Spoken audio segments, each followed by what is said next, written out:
السلام عليكم ورحمة الله. كل سنة وانتم طيبين. ازيكم؟ عاملين ايه؟ رمضان كريم عليكم يا رب. فيديو النهاردة بقى هيبقى رد على الأسئلة بتاعتكم، الأسئلة اللي سألتها لي كتير جدا على الفيديو اللي فات بالنسبة لرخامة المطبخ، ستيكر الرخام الحراري. جات لي أسئلة كتير جدا فهنرد عليها النهاردة مع بعض، ويا رب ان شاء الله افيدكم وارد على كل الأسئلة بتاعتكم. وهقول لكم بالظبط من تجربتي معاه في خلال مدة حوالي 4 شهور، مميزاته وعيوبه وازاي تعرفي تتعاملي معاه عشان يعيش معاكي. وهقول لكم شوية نصايح كده صغيرة عشان تعرفوا ايه تحافظوا عليه. هقول لكم كمان عن سعره وعن انواعه وعن الاماكن اللي انتوا ممكن تشتروه منها. تمام. قبل ما نبدأ بس يا ريت لو اول مرة تشوفيني ما تنسيش تعملي لايك للفيديو وتشتركي عندي في القناة وتفعلي زر الجرس عشان تشوفي مني كل جديد. بصوا بقى مبدئيا كده في الفيديو اللي فات احنا اتكلمنا عن الطريقة الصحيحة لتركيب الاستيكر الحراري. والحمد لله الطريقة عجبت ناس كتير جدا. بس في ناس كانت بتسأل عن منطقة الحوض بالذات، وهل ممكن المية تدخل تحت الاستيكر ده وتعمل عفن. هو ممكن ده يحصل، بس لو انتي مش مركباه كويس.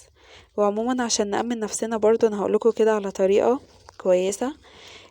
هتجيبي بكرة سولوتيب اللي هي ب10 جنيه، اللي هي دي، وهتلزقي بيه كل حواف الحوض بحيث ما يدخلش اي مية خالص تحت الاستيكر. كده المكان ده اتقفل خلاص ومفيش اي قلق منه، وما تقلقيش خالص منه. لان هي فعلا المنطقة دي تعتبر منطقة الخطر كله، لان المية كلها بتكون هنا، وفعلا ممكن المية تنزل تحت الاستيكر وهتبقى مشكلة كبيرة جدا، وهتضطري ان انتي تشيلي كل الاستيكر بسبب المية اللي نزلت تحتيه. لانها هتعمل ريحة وحشة جدا في المطبخ. فالطريقة دي بجد حلوة جدا. يعني بصوا السولوتيب هيلزق على الحوض وعلى الستيكر لان هو اصلا عريض شوية. فهتلزقيه بكل سهولة جدا، مفيهوش اي مشكلة. استحالة تنزل مية خلاص تحت الستيكر. هو انت كده قفلتي المكان ده فعلا. هتعملي كده بقى على كل زوايا الحوض، وفي الزوايا دي كمان. هتقفلي المنطقة دي تماما.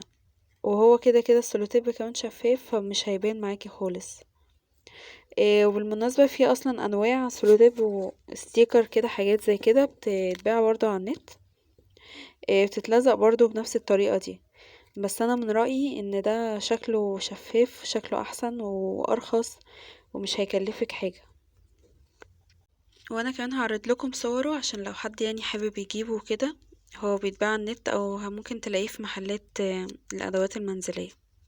هنا كان في الستيكر اتخربش مني كده خربوش بسيط، فبرضه هلزق عليه حتة عشان ايه ما يظهرش منه حاجة.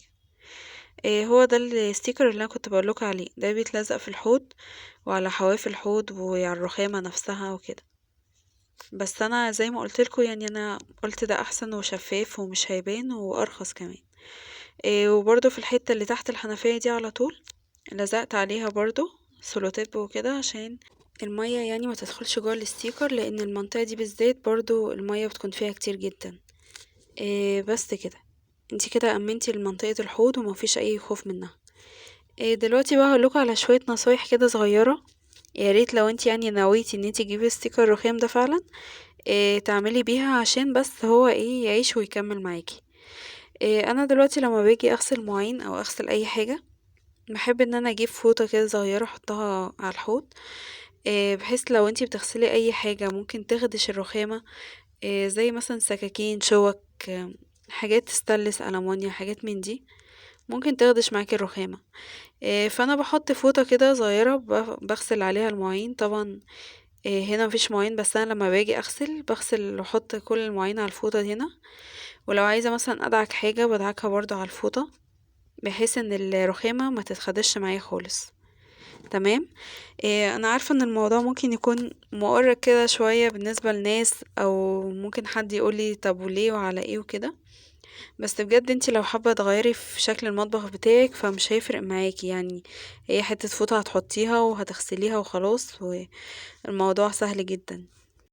وبرضه يا جماعة عايزة اقولكوا على حاجة، ان ده مجرد ستيكر، هو مهما كان ستيكر فمينفعش مثلا نكون واقفين في اخر المطبخ ونحدف عليه سكينة، كده غلط طبعا. او ان انتي مثلا يكون معاكي شوكة او مقص، انتي كده اكيد هتخربشيه. فانتوا لازم تتعاملوا معاه على اساس ان هو ستيكر برضو، هو ورق مهما كان، هو حراري او عملي وكده، بس هو برضو مش رخامة حقيقي عشان تتعاملي معاها كده. ما ينفعش ان احنا مثلا نجيب ليمونة ونقطعها عليه، او نجيب اي حاجة اي خضار نقطعها عليه، لا برضو، لان هو كده هيتقطع منك وهيتخربش. فانتي هتضطري ان انتي تستخدمي مثلا بلانشا او اي حاجة تقطعي عليها. وهنا انا اكتشفت ان الكتل بتاعي من تحت بيخربش، فبرضه مش هينفع ان انا احركه كتير. فجبت حاجة احطها تحتيه كده، وحاولت ان انا يعني محركوش كتير على الرخامة عشان برضه ما يخربشهاش. تمام.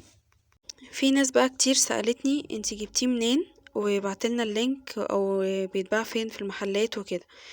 فانا يا جماعة والله انا كنت جايباه انا شارياه اصلا اونلاين، جايباه من على الفيسبوك، اللي هو الماركت بليس. دخلت عادي وكتبت ستيكر رخام حراري، طلع لي كذا حد، ناس كتير جدا بيبيعوه، واشكال والوان كتير جدا، زي ما انتي عايزة بقى.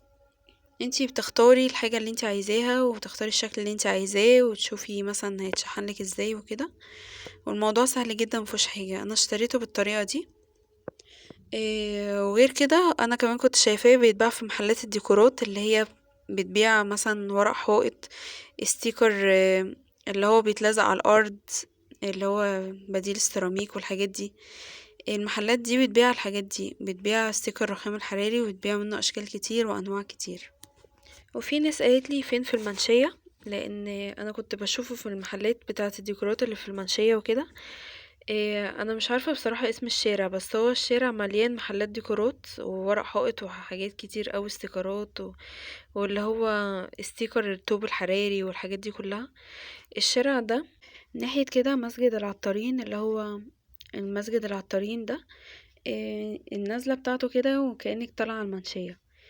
شارع مليان محلات ديكورات. انتي ممكن بقى تسألي هناك وكده وهم هيقولولك، لان انا بصراحة مش فاكرة اسم الشارع بالظبط، بس هو مشهور يعني ان هو كله محلات ديكورات، وهتلاقي فيه كل الحاجات دي. في ناس كمان سألتني الستيكر ده عملي ولا لأ، وستيكر العربيات عملي اكتر وكده.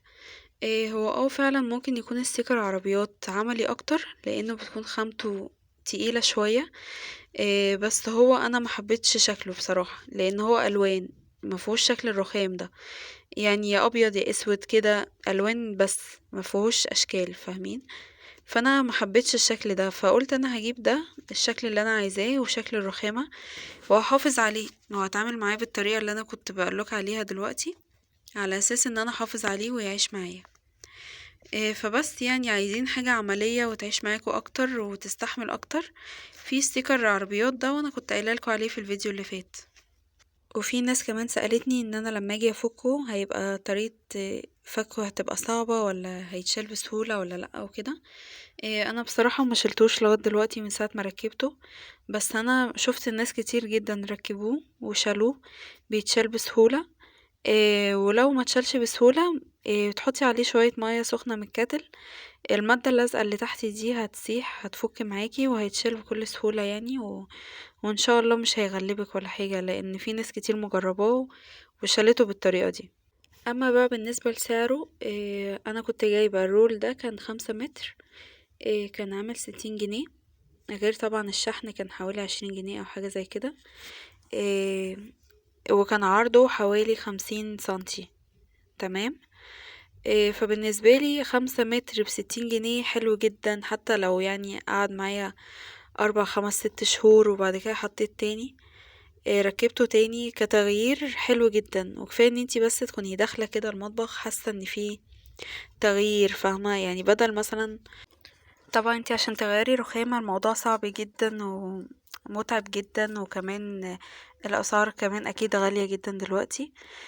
فالموضوع ده انا شايفاه يعني سهل ورخيص وحلو جدا، وكمان بيحسسك في تغيير وفرق كبير قوي في المطبخ. وكمان حلو ان انتي هتنقي اللون اللي انتي حباه واللون اللي انتي نفسك فيه وكده. انا عن نفسي عجبني قوي اللون ده اللي هو الابيض، فيه كده تعريجة بسيطة. في كمان لما تدخلوا تشوفوا اونلاين وكده، هتلاقوا في ابيض، في تعريجات كتير، في اسود، في الوان كتير جدا. بس انا بصراحة حسيت ده رقيق كده وهادي وشكله حلو، وفتح معايا المطبخ واداله وسع كده، وصراحة شكله حلو جدا. يعني انا حاسة ان هو لا، عمل فرق كبير قوي في المطبخ. وبالنسبة لناس كمان بتسألني على العجين وكده وممكن نعجن عليه، بصراحة انا مجربتش الموضوع ده خالص، بس بتهيألي يعني ان هو مش هيقول لا. بس برضو انتي حابة ان انتي تأمني نفسك اكتر في اللي هو المفرش السيليكون بتاع العجين ده، هاتيه واستخدميه وخلاص. والناس اللي بتسألني على اللينك، انا والله تليفوني اتعمل فورمات وكل المسجات اللي عندي اتمسحت. لو كان معايا والله كنت هنزله. بس انا مش معايا، بس انا قلتلكوا على الطريقة اللي انا جبته بيها، وان شاء الله تجيبوه ويعجبكم وتركبوه بالطريقة الصح. يا رب الفيديو يكون عجبكم واكون جاوبت على كل الاسئله اللي انتوا سالتوها لي، واكون افدتكم باي حاجه. واللي ما شافش الفيديو اللي فات هسيب لكم اللينك بتاعه في الديسكريبشن، ويا ريت تعملوا لي بقى لايك كده واشتراك في القناه وتفعلوا زر الجرس وعشان تشوفوا مني كل جديد. اشوفكم على خير، يا رب. سلام.